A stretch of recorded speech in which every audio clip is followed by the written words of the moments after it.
വയനാട്ടിലെ ഉരുൾപൊട്ടലിന്റെ കാരണം ആഗോളതാപനം തന്നെയാണെന്ന് സ്ഥിരീകരിക്കുകയാണ് പുതിയ ആഗോള റിപ്പോർട്ട്. വേൾഡ് മെറ്റിയോറോളജിക്കൽ ഓർഗനൈസേഷന്റെ ഏറ്റവും പുതിയ റിപ്പോർട്ടിലാണ് വയനാട് ഉരുൾപൊട്ടലും ഇടം പിടിച്ചിരിക്കുന്നത്. 2024 ജൂലൈ മാസം 30 ഉരുൾപൊട്ടലിന് മുൻപുള്ള 48 മണിക്കൂർ 500 മില്ലിമീറ്ററിലധികം മഴയാണ് ഈ പ്രദേശത്ത് പെയ്തത്. 350-ലേറെ മരണമുണ്ടായ ഈ ദുരന്തത്തിനുള്ള കാരണം ആഗോളതാപനം തന്നെയാണ്. പ്രളയവും മഞ്ഞുരുക്കവും കൊടുങ്കാറ്റും ഉഷ്ണപാതവുമൊക്കെ ജീവിതം വിഷമപൂർണമാക്കുന്ന ഏഷ്യയെക്കുറിച്ചാണ് ഈ പുതിയ പഠന റിപ്പോർട്ടിലുള്ളത്. ആഗോളതാപനം ആ പേര് സൂചിപ്പിക്കുന്നത് പോലെ തന്നെ എല്ലായിടത്തും ഉള്ളതാണ്. പക്ഷേ ഏഷ്യയിൽ ചൂടേറുന്നത് മറ്റിടങ്ങളുടെ ഇരട്ടി വേഗത്തിലാണ്. ഏഷ്യൻ വൻകരയിലാണ് ഏറ്റവും കൂടുതൽ കരഭൂമി, 4,45,00,000 ചതുരശ്ര കിലോമീറ്റർ.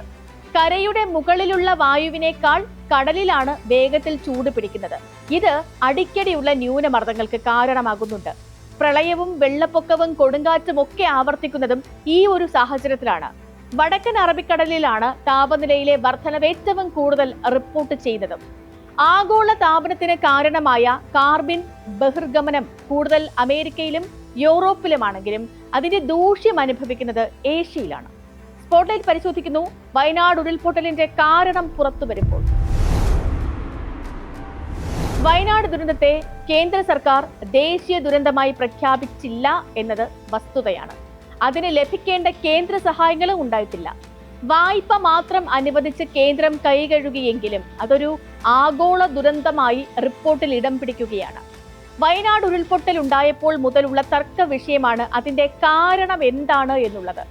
ആഗോള താപനം എന്ന വാക്ക് ഉപയോഗിച്ച് ആരും വിശ്വസിക്കാതായിരിക്കുന്നു. ഏത് പ്രശ്നത്തിനും കാരണമായി ആഗോള താപനം പ്രയോഗിച്ചു തുടങ്ങിയതോടെയാണ് ആ വിശ്വാസ്യത പോലും നഷ്ടപ്പെട്ടത്. വയനാട്ടിൽ ഉരുൾപൊട്ടൽ ഉണ്ടാകുമ്പോൾ സംസ്ഥാനവും കേന്ദ്രവും തമ്മിൽ ഏറ്റുമുട്ടലുണ്ടായി. കേന്ദ്രം അറിയിച്ചിട്ടും സംസ്ഥാനം മുന്നൊരുക്കം നടത്തിയില്ല എന്ന് കേന്ദ്രമന്ത്രി അമിത് ഷാ പറഞ്ഞു.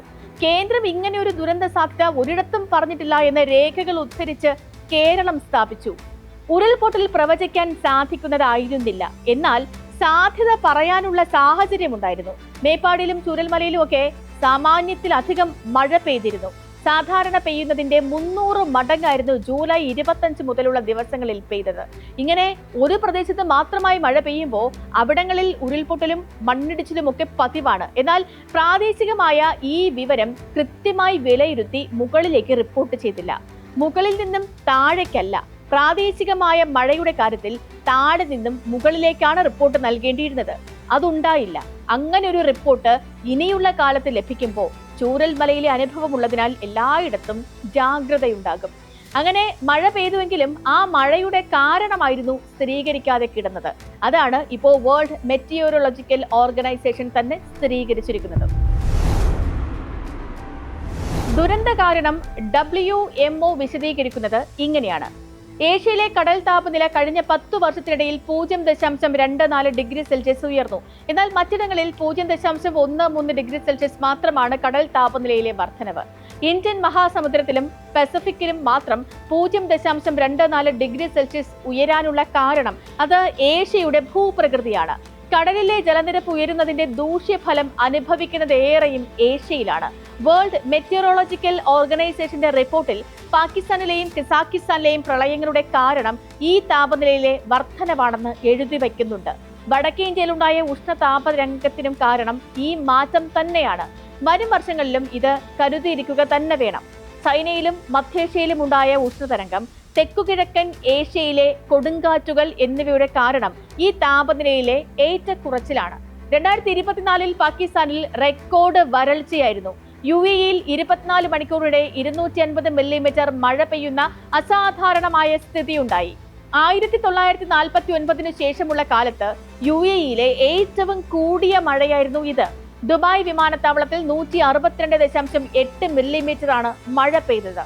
ബഹ്റിനിലും ഒമാനിലും ഇറാനിലും ഒക്കെ പെയ്ത ശക്തമായ മഴയും കാലാവസ്ഥാ മാറ്റത്തിന്റെ പരിണിത ഫലമാണെന്ന് ഈ റിപ്പോർട്ടിൽ അടിവരയിട്ട് പറയുന്നു.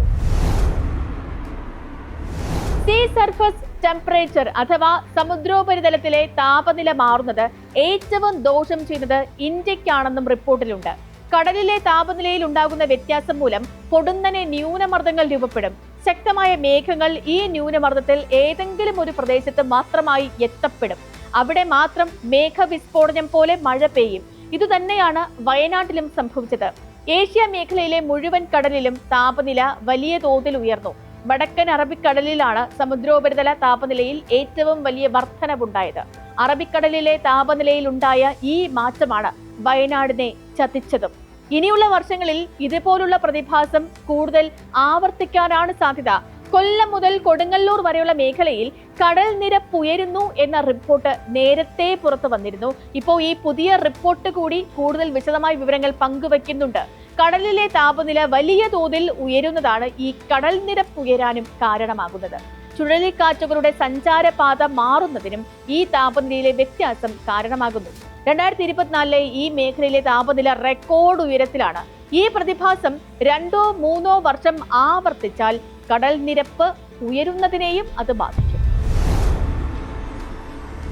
ഈ കാലാവസ്ഥാ മാറ്റം കൊണ്ട് ഏഷ്യയിൽ 2 വലിയ പ്രതിസന്ധികളാണ് റിപ്പോർട്ടിൽ പറഞ്ഞു വെക്കുന്നത്. അതിൽ ഒന്ന് ഭക്ഷ്യക്ഷാമമാണ്, രണ്ടാമത്തേത് കുടിവെള്ള ദൗർലഭ്യമാണ്.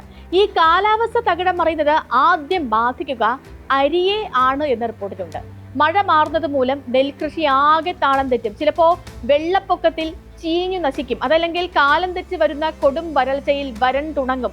കൂടുതൽ പ്രദേശങ്ങൾ കൃഷിയോഗ്യമാക്കിയില്ലെങ്കിൽ അരിക്ക് ക്ഷാമം നേരിടാം. ഏഷ്യയിൽ അരിയാണല്ലോ മുഖ്യ ഭക്ഷണം. അതുകൊണ്ട് തന്നെ അതീവ ജാഗ്രത വേണം.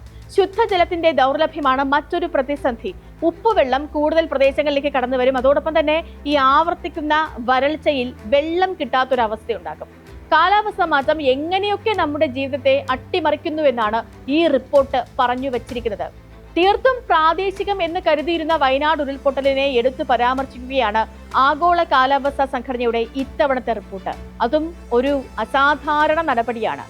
വയനാട് ദുരന്തത്തിന്റെ തീവ്രത ലോകത്തിന് മനസ്സിലായി എന്നതിന്റെ തെളിവ് കൂടിയാണ് ഈ റിപ്പോർട്ട്.